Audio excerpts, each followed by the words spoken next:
اعوذ باللہ من الشیطان الرجیم بسم اللہ الرحمن الرحیم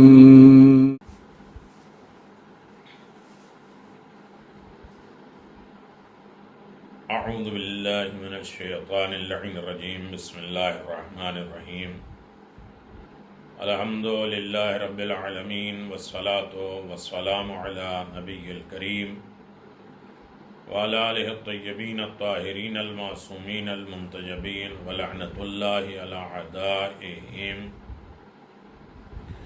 من الآن الی قیام یوم الدین آمین یا رب العالمین اما بعد فقد قال اللہ تبارک و تعالی فی قرآن مجید بسم اللہ الرحمن الرحیم قد افلح المؤمنون صدق اللہ العلی العظیم وصدق رسولہ النبی الکریم۔ حاضرین محترم سامعین کرام، سلام علیکم ورحمۃ اللہ وبرکاتہ۔ امید ہے کہ انشاءاللہ آپ بخیر ہوں گے، سلامت رہیں، آباد و شاد رہیں، حفظ و امان میں رہیں۔ تمام شرعی عرضی سماوی جن اور انس کی تمام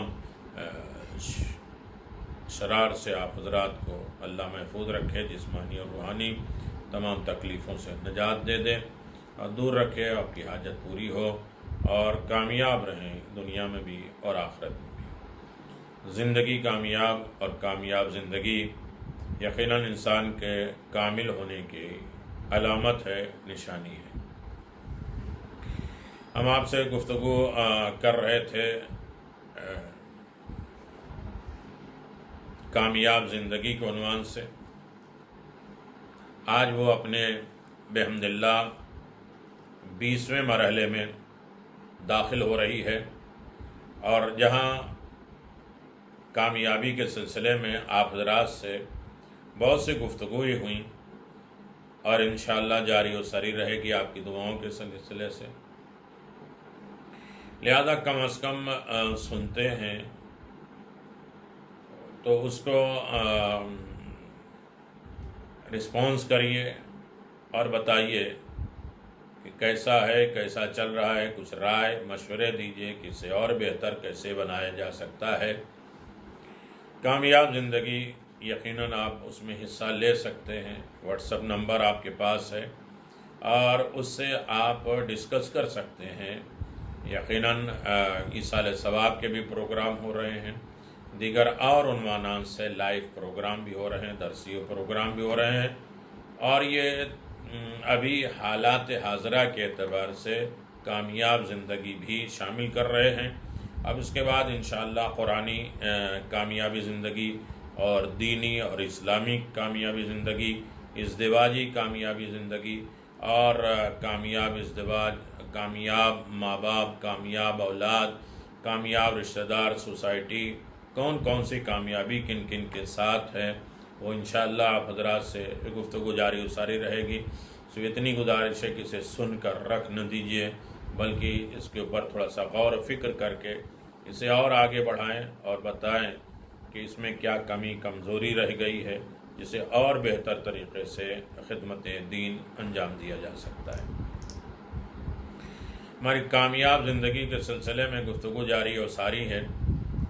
کامیاب زندگی پھر کامیابی، اور اس کے بعد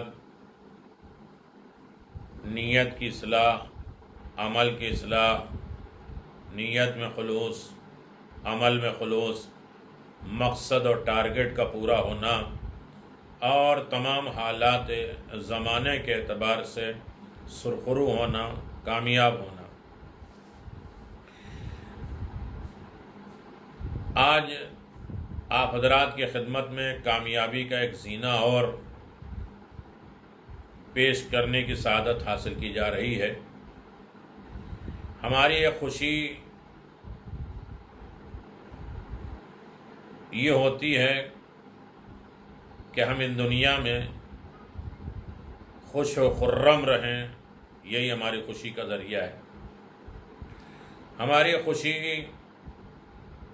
یقیناً اس دنیا میں سکون اطمینان کے ساتھ رہیں، یہی ہماری کامیابی کی زندگی ہے۔ ہماری ایک خوش قسمتی یہ بھی ہے کہ ہم دنیا میں آنے والے پہلے فرد نہیں ہیں کہ ہم جئیں کیسے، کھائیں کیسے، ہمیں کوئی بتانے والا، کھلانے والا، پلانے والا، چلنے والا، یہ کام کرنے والا، یہ ساری چیزیں ہمارے پاس بحمداللہ پہلے سے موجود ہیں۔ ہمیں کوئی سکھانے والا، بتانے والا اور آمادہ کرنے والا، تیار کرنے والا موجود ہے، چاہے وہ دنیاوی مال مٹیریل ہے، بچپنے میں موبائل سکھا رہے ہیں، ٹی وی چلانا سکھا رہے ہیں، گاڑی سکھا رہے ہیں، یعنی اس کا مطلب یہ ہے کہ میں پہلا آدمی نہیں ہوں، ہم سے پہلے بھی لوگ گزرے ہیں جو ہماری رہنمائی کرتے ہیں۔ اس آسمان نے زمین پر لاکھوں آدمیوں کی زندگی اور ستارے بیدار آنکھوں سے دیکھی ہے، اور دنیا اسی میں سجی اور بنی ہے کہ ہم سے پہلے لوگ آئے اور ہمارے بعد بھی لوگ آتے رہیں گے۔ ابتدائی زندگی کیا ہے اور قانون زندگی کیا ہے؟ ان آدمیوں کو خوشیاں بھی ملی اور غم بھی ملے، روشنیاں بھی ملی اور تاریکیاں اور گمراہی بھی ملی، اور عزت اور ہدایت بھی ملی، عشق بھی ملا اور نفرتیں بھی ملی، جنگیں بھی کی، صلح بھی کی۔ اور آج ان لوگوں نے زندگی کے ہزاروں رخ دیکھے ہیں جو ہم سے پہلے زندگی گزار رہے تھے۔ انہوں نے دنیا کے ہر موڑ، ہر راستے، اونچ نیچ، تمام کیفیتوں کا مشاہدہ کیا ہے، دیکھا ہے۔ نہیں میں اکیلا اس دنیا میں نہ آیا تھا اور نہ ہوں، یعنی دنیا میں بہت سے لوگ ہیں اور جو رہیں گے، اگرچہ ہم سے پہلے بہت سے لوگ اپنی زندگی کے راز ہمیشہ کے لیے اپنے ساتھ خاک میں دفن کر کے لے کے چلے گئے۔ بہت سے لوگ آئے اور انہوں نے بڑی کامیاب زندگی گزاری، اور اس کے بعد ایک دن وہ مر کے چلے گئے، اپنی ساری کامیابیاں لے کے چلے گئے۔ لیکن کچھ ایسے ہوتے ہیں کہ جن کی کامیابی زمانے تک باقی رہتی، اور لوگ جو ہے ایسے افراد کو بھلا دیتے ہیں، لیکن جن کے کامیابی کے آثار باقی ہیں اور ان کے دستور باقی ہیں، وہ ہمیشہ زندہ اور جاوید رہتے ہیں۔ لیکن پھر بھی لکھنے والوں نے، زمین کے مختلف طبقات نے، بظاہر خاموش ویرانوں اور کھنڈرات نے ان کی زندگی کے قابل توجہ حصہ ہمارے لیے محفوظ کر دیا۔ ہر انسان کی کامیابی کی زندگی، آج تاج محل دیکھیے، آج دوسری چیزیں دیکھیے اور پرانی چیزیں جو ہے دیکھیے، اور اس کے بعد ہم یہ دیکھتے ہیں کہ ایسے لوگ بھی زمانے میں محنت کر کے آگے بڑھے تھے، لیکن نتیجہ کیا ہوا؟ مر گئے۔ تو یہ ایک زندگی کے ہر موڑ پر آئے بہت سے لوگ، لیکن خالی ہاتھ چلے گئے۔ تو یہ ایک عبرت اور نصیحت ہے، اور یہ ہماری کامیابی کا ذریعہ ہے۔ اگر پرانی تاریخیں ہم نہ دیکھیں گے، پاسٹ ہم نہیں دیکھیں گے، پاسٹ کے حالات نہیں دیکھیں گے، ماضی کی داستان ہمارے سامنے نہیں ہوگی، تو ہم اپنا ابھی پریزنٹ حال جو ہے اسے پرفیکٹ نہیں کر سکتے، اور ہم کامیاب نہیں ہو سکتے۔ یقیناً دنیا کو ہمارے لیے ایک عظیم گراں قدر دستگاہ بنا دیا گیا ہے، ہمارا ٹیچر ہے۔ دنیا کے ہر لمحے، ہر ماحول، ہر چیز ایک ہمارے استاد ہے۔ دنیا کے ہر کام جو ہمیں بتاتا ہے کہ ایسے لوگ آئے تھے اور ایسے رہے اور ایسے چلے گئے۔ یہ کتابیں آئی تھیں، یہ صحیفے آئے تھے، یہ قرآن آئے تھے، یہ نبی آئے تھے، ان کے زمانے کی یہ معجزات تھے، ان کی قومیں ایسی تھیں اور ان کا حالات ایسے تھے، اور یہ کیسے آباد ہوئے اور کیسے برباد ہوئے، اور کس طرح سے گمراہ ہوئے اور کس طریقے سے ہدایت رکھی۔ سارے واقعات، یعنی یہ ہسٹریاں جو ہیں ہمارے پاس، ہسٹری وہ ہمارے لیے درسگاہ ہیں، ہمارے لیے ایک نمونہ عمل ہے، ہمارے لیے کامیابی کا ایک زینہ ہے۔ لہٰذا ہسٹری انسان کبھی فراموش نہ کرے۔ پرانے لوگوں کی تاریخ کے صفحات کے مطالعہ کرنے میں، پڑھنے میں، زمین کے مختلف طبقات کے بارے میں تحقیق اور پرشکوہ لیکن عبرت انگیز آثار قدیمہ پہ غور، ایک سے ایک قلعہ بنا، ایک سے ایک برج بنے، ایک سے ایک جو ہے وہ پرانی چیزیں جو ہے نمائشگاہ بنی ہوئی ہیں، جو ہمارے لیے دیکھنے کے لائق ہے۔ ہم دیکھنے جاتے ہیں، لیکن وہ ہمارے لیے عبرت بھی ہوتی ہے، نصیحت بھی ہوتی ہے، اور اس سے سبق بھی ہمیں ملتا ہے، لیسن ملتا ہے، اور اس طرح ہم اپنے سے بڑے عمر والوں کی طرح زیادہ سمجھدار ہو جاتے ہیں کہ ان کا فیوچر دیکھ کے ہم یہ سوچیں گے انہوں نے کیا کیا غلطیاں کی جو اس میں خرابی ہو گئی ہے، اور اس میں کیا اور اچھا ایڈ کیا جائے تو اچھا رہے گا۔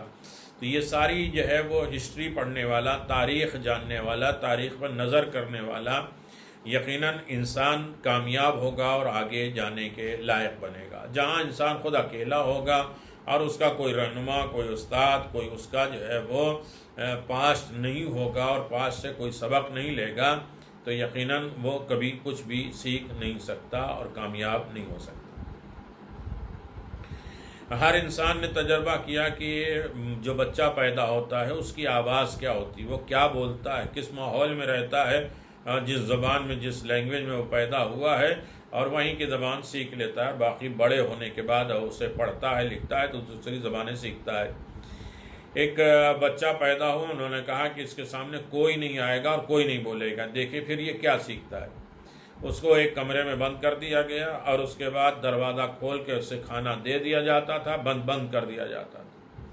کچھ بڑا ہوا تو بچہ جو ہے وہ دروازے کی جیسے آواز ہوتی ہے بند کھول میں وہ بولتا تھا۔ یہ لوگ سوچتے تھے کہ آخر یہ کیا بول رہا ہے۔ پھر اس کے بعد تجربہ کیا گیا کہ جو دروازے کی آواز تھی وہی وہ سنتا تھا، لہذا اسی کے اعتبار سے اس کی لینگویج، اس کی زبان بن گئی۔ تو اس بات کی علامت ہے انسان کی زندگی میں کہ یقیناً انسان جو ہے وہ کامیاب اسی وقت ہوگا جب اس کا ماضی کے اوپر نظر ہو، ماضی سے عبرت حاصل کرے اور پاسٹ کو جو ہے وہ اپنے سامنے رکھے اور اسے ایک زینہ بنا کر آگے بڑھنے کی کوشش کرے تاکہ کامیاب ہو جائے۔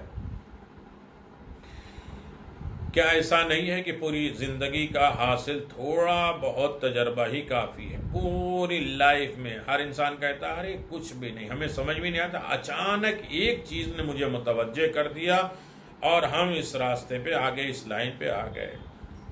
اکثر جو ہے لائٹ بنانے والوں نے کیسے ایک چیز ان کے دماغ میں گئی، فلائٹ اڑانے والوں نے کیا کہ ایک چھوٹی سی چیز ان کے دماغ میں آئی اور اس کے بعد انہوں نے تجربہ کیا اور پاس سے عبرت حاصل کیا، نصیحت حاصل کیا اور اس کے بعد تاریخ میں کامیاب ہو گئے۔ کیا تاریخ بہترین تجربے سے ہمیں آشنا نہیں کرتی؟ تاریخ میں جتنے تجربات ہیں وہ ہمیں بتاتی ہیں، پہچان کراتی ہیں کہ کیسے لوگ گزرے ہیں اور کس طرح انہوں نے کام کیا ہے اور کس طرح یہ لوگ کامیاب ہوں گے۔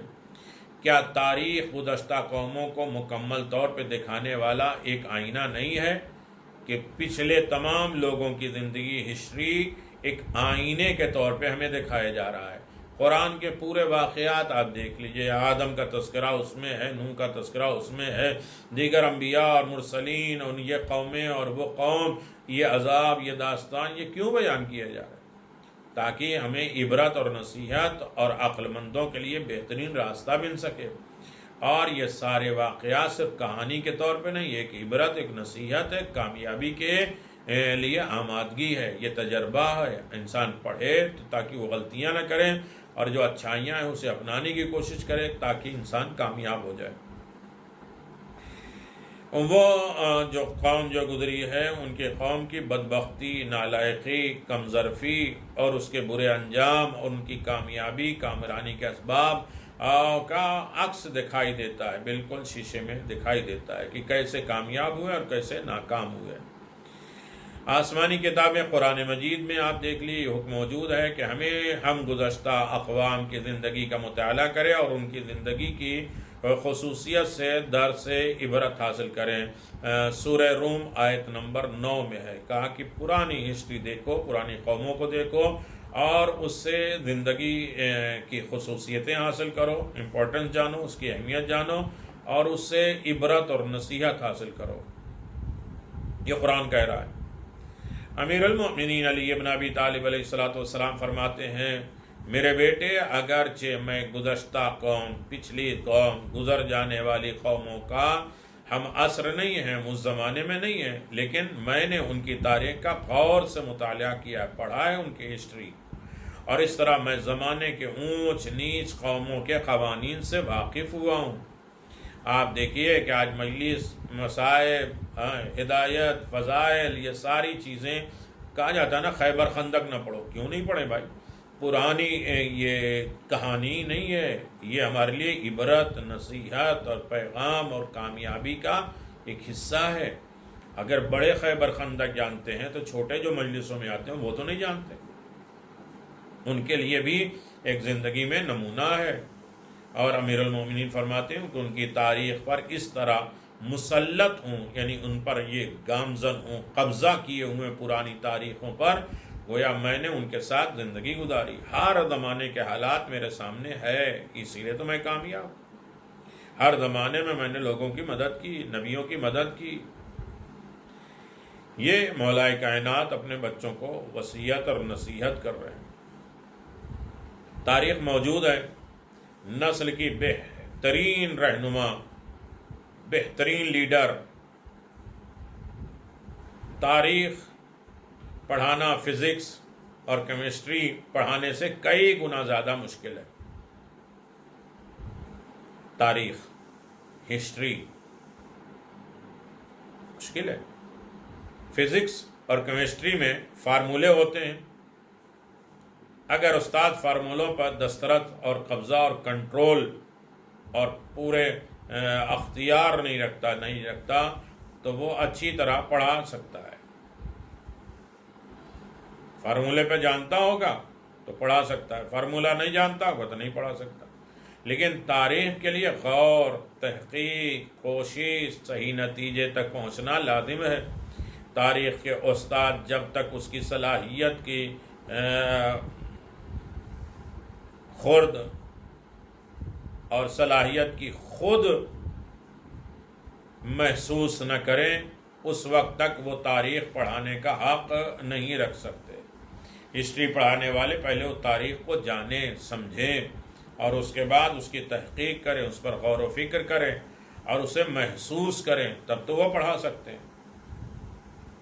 تاریخ سے اعلیٰ نتائج حاصل نہیں کیے جا سکتے۔ اس بنا پر تاریخ داں شخص مورخ نے کہا ہے کہ ہاں زیادہ سے زیادہ باریک نقطہ یہ ہے کہ ہم ہر اس شخص کے قلندر نہ سمجھیں جو بال نہ کاٹتا ہو۔ یعنی انسان جو ہے وہ صرف بال نہیں کاٹتا ہے تو سوچتا ہے کہ جب کچھ بھی نہیں جانتا۔ ہر انسان کا ہنر الگ ہے، ہر انسان کا ایجوکیشن الگ ہے، تو لہٰذا ہمارے لیے ضروری ہے کہ انسان تاریخ دیکھے، اور تاریخ میں ایسا نہیں ہے کہ تاریخ میں کچھ کمیاں رہ جائیں تو ہم اسی طرح چلے جائیں، بلکہ اس سے عبرت اور نصیحت حاصل کریں۔ ہمیں کوشش کرنا چاہیے کہ تاریخ یعنی ہسٹری کے رموز، اس کے اثرات، اس کی گہرائیاں، اس کے حقائق اور حقیقت کو سمجھیں، ورنہ صرف تاریخ پڑھ لینے، یاد لینے سے کوئی فائدہ نہیں ہے۔ تاریخ پڑھ لینے اور اسے یاد کر لینے کوئی فائدہ نہیں۔ تاریخ کے رموز اور حقائق اور کڑوی دوائیں ہیں جنہیں انسان بہت مشکل سے حاصل کرتا ہے۔ انسان ان دواؤں سے اپنی انفرادی معاشرتی بیماریوں کا علاج کر سکتا ہے، اپنی ذات کو اور اپنی سوسائٹی اور اپنے ماحول کا علاج کر سکتا ہے۔ اسی لیے قرآن کہتا ہے بار بار تدبر کرو، تفکر کرو، غور کرو، یا اولی الالباب۔ یہ واقعے کے بعد یہ جناب موسیٰ کے زمانے میں یہ ہوا، فرعون نے یہ کیا، قارون کے ساتھ ایسا ہوا، اور جناب نوح کی داستان ایسی ہے، یہ واقعات کیوں بیان کیے جا رہے ہیں؟ اس کے بعد کہتے ہیں کہ اگر تم عقل مند ہو تو اس سے عبرت اور نصیحت حاصل کرو۔ ہم اپنی بیماری اور معاشری اور سوسائٹی بیماری ان ہسٹریوں سے دور کر سکتے ہیں۔ ہر سمجھدار شخص پر، خصوصاً حکومت کا کوئی اور انتظام چلانے والوں پر لازم ہے کہ وہ انگلش ہسٹری، فرانس کی عظیم انقلاب کی تاریخ، خاص طور پہ تاریخ اسلام، بنی امیہ کی حکومت کے اختتام، بنی امیہ کی حکومت کیسے ختم ہوئی، کیا ہو گیا تھا، بنی عباس کا انقلاب خوب غور سے تحقیق کر کے، ریسرچ کر کے، اور ان لوگوں کی حکومت کے اختتام اور بدبختی کے اسباب معلوم کریں جو سالہ سال سے عوام پر حکومت کرتے آ رہے ہیں۔ کیوں وہ حکومت گر گئی؟ بنی عباس کیوں آگے اس پر قابض کیسے ہو گئے؟ بنی امیہ کی حکومت کیسے ختم ہو گئی؟ اصولی طور پر ہم کو کوشش کرنا چاہیے کہ خود میں مطالعہ پڑھنے کی عادت رکھے اور کتاب پڑھنے کا شوق پیدا کریں، کیونکہ مطالعہ فکر کی سطح کو بلند کرتا ہے، دماغ کی صلاحیتوں کو تقویت دیتا ہے، کسی بڑے انسان کی زندگی کے سرمایہ کو مفت انسان کے حوالے کر دیتا ہے۔ آج کل کسی بھی ملک کی ترقی اور اس کے تمدن کا اندازہ اس ملک میں کاغذ کے استعمال کی مقدار سے ہوتا ہے۔ کہتے ہیں کہ سوئٹزرلینڈ میں جو کہ تمدن کا گہوارہ ہے، آبادی کے تناسب سے اگر دیکھا جائے تو دنیا کے ہر ملک سے زیادہ کاغذ خرچ ہوتا ہے وہاں، اور ماہرین کی تصدیق کے مطابق ایران کے مرکزی صوبہ تہران میں اتنا ہی کاغذ خرچ ہوتا ہے جتنا باقی تمام صوبوں میں ملا کے خرچ ہوتا ہے، یعنی بہت زیادہ کاغذ استعمال ہوتا ہے۔ آج کل یہ نوٹ کیا جاتا ہے کہ کس ملک میں سال بھر میں کتنی کتابیں چھپی، کتنی کتابیں پڑھی گئیں۔ اب تو ہم جو ہے وہ کمپیوٹر اور لیپ ٹاپ کا زمانہ ہے، ہمیں معلوم ہو جاتا ہے کتنے لوگوں نے اس کتاب کو ریڈ کیا ہے، پڑھا ہے، اور اس ویب سائٹ تک کتنے لوگ پہنچے ہیں، کن لوگوں نے غور کیا ہے۔ تو ہر کتاب چھپائی کرنے والے میں کتنی تعداد میں جو ہے چھپائی ہوئی ہے اور نشر ہوئی ہے اور کتاب چھپی ہے، یہ بھی نوٹ کیا جاتا ہے کہ عوام کے لیے کھولی گئی لائبریریوں میں سال بھر میں کتنے لوگ آئے۔ آج تو پڑھانے کا رواج ہی ختم ہو گیا، لائبریریاں جو ہے وہ ویران پڑ گئی ہیں، اور انسان جو ہے وہ ہسٹری جاننے کے لیے تیار نہیں ہے، اور وہ دو چار چاہتا ہے کہ فوراً جو ہے وہ ایک دو نہ ہو بلکہ ایک 11 ہو جائے، اور فوراً شارٹ کٹ جو ہے ہر راستے کو جاننا چاہتا ہے، اور تاریخ کے اوپر غور نہیں کرتا، عبرت اور نصیحت حاصل نہیں کر سکتا۔ ہم دینی کام میں شارٹ کٹ تو چاہتے ہیں، لیکن باقی تمام چیزوں میں شارٹ کٹ نہیں چاہتے۔ اسی طرح یہ اندازہ لگایا جا سکتا ہے کہ پچھلے برسوں کی نسبت اس سال فکر میں کتنی برتری آئی ہے، یا دیگر ممالک کی نسبت سے اس ملک میں فکر و شعور میں کتنی کیفیت پیدا ہوئی ہے۔ کتاب چھپانے والے، کتاب جمع کرنے والے کتنے موجود ہیں۔ ایک دن ارسطو نے اپنی کتاب کو چھپوانا چاہا تو سکندر نے رکاوٹ ڈال دی، اور رکاوٹ ڈال دی تو دوسرے لوگ اس کے استاد کے بلند افکار تک نہ پہنچ پائے، لوگ نہیں سمجھ پائے کہ آخر جو ہے انہوں نے منع کیوں کر دیا۔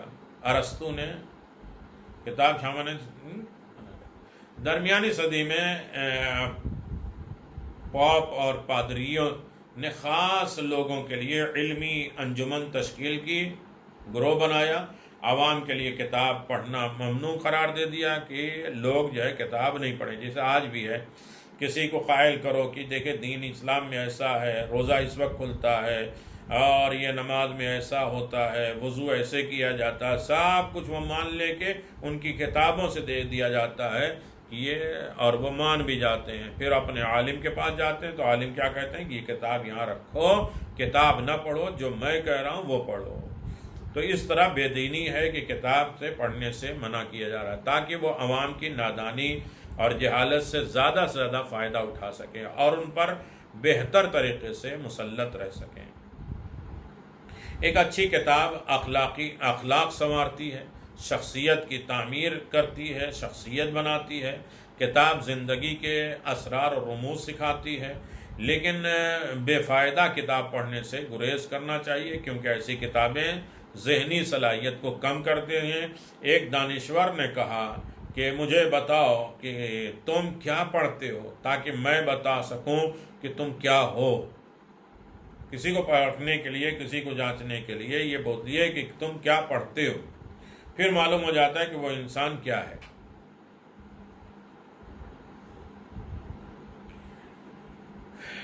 انسان بیکار کتابیں پڑھنے میں عمر جو ہے وہ صرف کر دیتا ہے، خرچ کرتا ہے۔ عمر اس سے زیادہ قیمتی چیز ہے۔ ہم کو مسلسل یہ کوشش کرنی ہے کہ 24 گھنٹے میں کچھ وقت جو ہے مفید اور فائدہ مند اور کچھ سکھانے والی کتابوں کا مطالعہ کریں، ریڈ کریں، اور وہ ٹائم جو ہے وہ تھوڑا سا پڑھنے کے لیے سے کہا جاتا ہے کہ قرآن پڑھیں، 10 آیتیں پڑھیں یا 1-2 آیتیں پڑھیں اور پڑھ کر سوئیں، لیکن پڑھنے کی عادت ڈالیں، اور ایسی کتابیں جو ہماری زندگی میں فائدہ مند ہو سکے اور ہمیں عبرت اور نصیحت سکھا سکے اور ہماری زندگی کی کامیابی کا حصہ بن سکے اور ہم کامیاب انسان بن سکیں۔ کتاب کو اپنا بہترین دوست سمجھیں اور بہترین ساتھی سمجھیں۔ ہسٹری اور تاریخ کو اپنی زندگی کا ایک عظیم سرمایہ سمجھیں، اور ان واقعات سے صرف واقعات پڑھ کے کہانی نہ سمجھیں، بلکہ ہمارا ایک رہنما اور لیڈر جانیں، ان واقعات کے ذریعے اپنی زندگی کو صحیح راستے پر گامزن کر دیں۔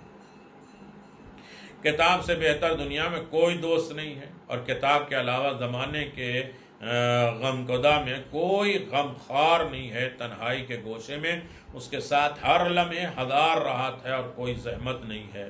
آج کتاب کی ضرورت نہیں ہے، واٹس ایپ تو ہے، فیس بک تو ہے، انسٹاگرام تو ہے، اور دنیا بھر کے ساری چیزیں ہیں، ہم اسی میں دن بھر ایسے لگے رہتے ہیں۔ ہاں، اسے بھی ہم پڑھنے میں یوز کریں، جبکہ جو ہے زیادہ تر میسیجز کیا ہوتے ہیں وہی گھما گھما کے، اور اس کے بعد اس گروپ میں آئے، اس گروپ میں اس گروپ میں آئے، اس گروپ میں وہ بھیجے، بغیر تحقیق کے حدیثیں بھیج دیتے ہیں، روایتیں بھیج دیتے ہیں، واقعات بھیج دیتے ہیں، یہ نہیں سمجھتے، اور ہر آدمی اپنی دکان کھول کے لے کے بیٹھا ہے۔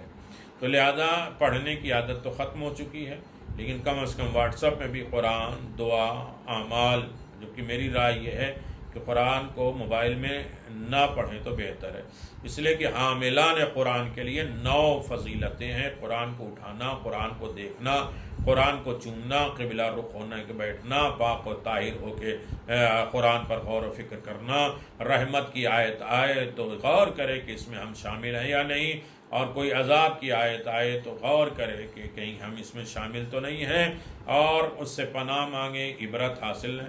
یہ درس قرآن میں رمضان کے سلسلے میں بہت چیزیں اس ضمن میں آئی تھی۔ امید ہے کہ انشاءاللہ آپ ہسٹری سے، کتابوں سے، پچھلے واقعات سے، قدیمی زمانوں سے عبرت اور نصیحت لیں گے اور اپنی زندگی کو کامیابی کی طرف گامزن کریں گے۔ امید یہی ہے کہ انشاءاللہ دنیا اور آخرت میں کامیاب رہیں، آباد رہیں، شاد رہیں، خوش و خرم رہیں، ہر منزل پہ آپ کو کامیابی نصیب ہو، اور تمام زحمات، تمام تکلیفوں سے آپ کو محفوظ رکھے اللہ تبارک و تعالیٰ بحق الزہرا، شفاء کاملہ عاجلہ۔ اور آج سب سے مشکل دور روزی روٹی کی ہے، اللہ آپ کے روزیوں میں برکت دے، روزیوں میں لگائے، اپنے علاوہ کسی اور کا محتاج نہ قرار دے، امام کی محبت میں زندگی گزارنے کی، امام کے خوشنودی میں اور ان کی اطاعت میں اپنی زندگی کو کامیاب بنا سکیں۔ وآخر دعوانا ان الحمد للہ رب العالمین۔